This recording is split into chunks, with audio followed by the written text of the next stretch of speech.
ये बता रहा हूं आपको, पाकिस्तानी हर समय जब बात करेंगे ना, दे हैव अ फोक्ड टंग। जैसे फोर्क होता है ना, इसके दो ऐसे सिरे होते हैं, इनकी फोक टंग है। इसके जबान है, जबान के दो हिस्से हैं इनके।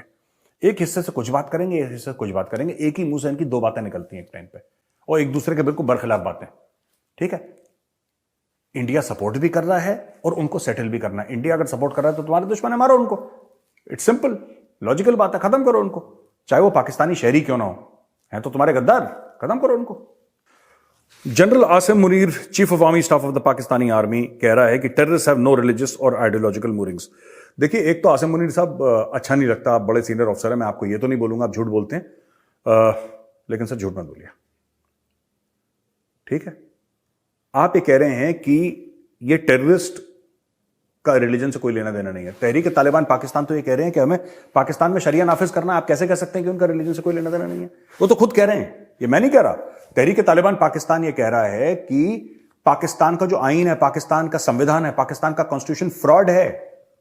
वो कह रहे हैं फ्रॉड है। वो कहते हैं कि पाकिस्तान का जो कॉन्स्टिट्यूशन है वो अल्लाह के साथ गद्दारी है।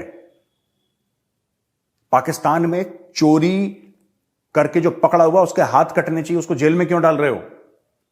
तहरीक तालिबान पाकिस्तान ये कहता है कि पाकिस्तान के आईन को फाड़ दो और यहां पे शरिया नाफिज करो। वो तो इस्लाम के लिए लड़ रहे हैं, वो खुद कहते हैं हम इस्लाम के लिए लड़ रहे हैं। ये भाई साहब आसिम मुनीर साहब ये कह रहे हैं कि नहीं, इनका कोई रिलीजन से लेना देना, इनका पूरी तरीके से सिर्फ रिलीजन से लेना देना है। अब वो सही है कि गलत है, वो रिलीजन को मिस इंटरप्रेट करते हैं कि नहीं करते हैं, वो तो कोई जो इस्लाम का जानकार है वही बता सकता है। मेजर गौरव आर्या को इतनी नॉलेज है नहीं कि मैं बता दूं। लेकिन fact of the matter is, अभी किसी पाकिस्तानी ने लिखा था, मैं नाम भूल गया उनका यार, मैंने ट्वीट देखा था उनका बड़ा मजेदार। उन्होंने बोला है कि भाई जो पुलिस हेडक्वार्टर में अटैक हुआ है, कह रहे हैं जो अटैक कर रहे हैं वो भी अल्लाहू अकबर बोल रहे हैं, जो उनके खिलाफ पुलिस वाले लड़ रहे हैं वो भी अल्लाहू अकबर बोल रहे हैं। ठीक है, और जो बाहर भीड़ इकट्ठा है वो भी अल्लाहू अकबर बोल रही है। तो अल्लाह किसकी साइड में, आप लोग खुद डिसाइड कर लो। तो ये आपस में कंफ्यूजन है पाकिस्तान में कि कौन मुसलमान है कौन मुसलमान नहीं है। सब लोग कहते हैं कि हम बेहतर मुसलमान हैं, और सबसे बड़ी लड़ाई पाकिस्तान में इसी चीज की है कि कौन बेहतर मुसलमान है और कौन नहीं है।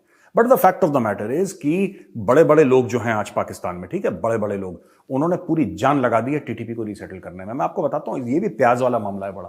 किसी दिन बैठ के इत्मीनान से दोस्तों आपसे बात करेंगे कि तहरीक तालिबान पाकिस्तान, ये जो कहता है ना इंडिया ने कर दिया, इंडिया ने कर दिया, भैया इंडिया ने तो उनको नहीं सेटल करा था पाकिस्तान के अंदर, ये तो इमरान खान। और अब शिरीन मजारी ये कह रही है कि बाजवा ने कराया। ये भी एक खेल है। शिरीन मजारी ने यह बोला है कि बाजवा चाहता था उनको सेटल करो पाकिस्तान के अंदर, आर्मी चीफ बाजवा चाहता था। बात यह है कि उस जमाने में जब इस सेटलमेंट की बात हुई थी, बाजवा और इमरान खान सेम पेज पे थे और उन्होंने बोला कि साहब इनको अंदर सेटल करते हैं, दोनों एक ही थाली के चट्टे बट्टे थे। वो तो बाद में जब बाजवा ने इमरान खान को खड़काना शुरू करा, तब एक दूसरे के ऊपर उन्होंने इल्जाम तराशी शुरू करी। लेकिन fact of the matter is कि दोनों एक ही थाली के चट्टे बट्टे हैं, दोनों ही लाए हैं। और तहरीक तालिबान जो पाकिस्तान है दोस्तों, ये इतनी खतरनाक तंजीम है और इतनी बुरी तंजीम है ना, ये इतने बुरे लोग हैं। इन लोगों ने पेशावर में बच्चे मारे थे। अब आप ये लगा लीजिए कि एक तो ठीक है आपने किसी मस्जिद में ब्लास्ट करी है कहीं पे, वो भी एक बहुत बड़ा जुर्म है अगेंस्ट ह्यूमैनिटी, अगेंस्ट इंसानियत। लेकिन जो इंसान बच्चों को मार देना, स्कूल के बच्चों, उससे बड़ा दरिंदा तो हो ही नहीं सकता। मेरी डिक्शनरी में उससे बड़ा दरिंदा हो ही नहीं सकता। उन दरिंदों को ये लोग कह रहे हैं कि इनको सेटल कर देंगे और इनको यहां पे लाओ और इनको पैसे दो और इनको रिट्रेन करो, डीरेडिकलाइज करो। ये इनका मामला है। अब आप समझ लीजिए ये लोग क्या खिचड़ी पक रही है। देश का प्रधानमंत्री और देश का आर्मी चीफ दोनों कह रहे हैं कि इनको सेटल करो, आतंकवादियों को।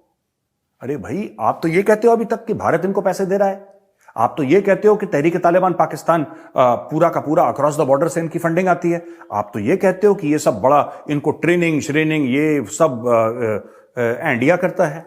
हैं जी, इंडिया करता है। अगर इंडिया करता है और ये इंडिया के एजेंट हैं तो आप उनको मारते क्यों नहीं हो? उनको दामाद बना के क्यों घर पे बैठा रखा है? ये तो बताओ पहले मुझे। यही तो बताओ कि भाई अगर इंडिया सब कुछ कर रहा है तहरीक तालिबान पाकिस्तान, तो तुम्हारे दामाद लगते हैं वो, तुमने क्यों बैठा रखा उनको वहां पे? मारो उनको जान से, भगाओ वहां से, न्यूट्रलाइज करो उनको। ये बता रहा हूं आपको, पाकिस्तानी हर समय जब बात करेंगे ना, दे हैव अ फोक्ड टंग। जैसे फोर्क होता है ना, इसके दो ऐसे सिरे होते हैं, इनकी फोक टंग है। इसके जबान है, जबान के दो हिस्से हैं इनके। एक हिस्से से कुछ बात करेंगे, एक हिस्से से कुछ बात करेंगे, एक ही मुंह से इनकी दो बातें निकलती हैं एक टाइम पे, और एक दूसरे के बिल्कुल बरखिलाफ बातें। ठीक है, इंडिया सपोर्ट भी कर रहा है और उनको सेटल भी करना है। इंडिया अगर सपोर्ट कर रहा है तो तुम्हारे दुश्मन है, मारो उनको। इट्स सिंपल, लॉजिकल बात है, खत्म करो उनको, चाहे वो पाकिस्तानी शहरी क्यों ना हो, है तो तुम्हारे गद्दार, खत्म करो उनको। अच्छा दोस्तों, और खबर आई है, जयशंकर साहब ने जॉर्ज सोरोस को कर दिया जलील, बोला कि ओल्ड रिच एंड डेंजरस।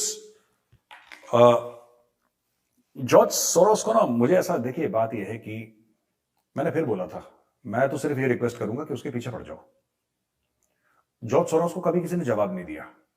ये डेमोक्रेसी के नाम पे, फ्रीडम ऑफ स्पीच के नाम पे, फ्रीडम ऑफ एक्शन के नाम पे लोग इन सब का गलत फायदा उठाते हैं। मैं तो इंडियन स्टेट से कहूंगा इसके पीछे पड़ जाओ जॉर्ज। इसके पास ज्यादा पैसे वैसे भी नहीं है। मैं ऑन अ सीरियस नोट, कितने 6.7 बिलियन क्या होते हैं? इसके पास ऐसे कोई खास पैसे भी नहीं, अगर आप देखें तो, मतलब मुझसे ज्यादा ही है, आपसे ज्यादा ही है, लेकिन अगर आप अरबपतियों की लिस्ट में देखें तो he is not very rich.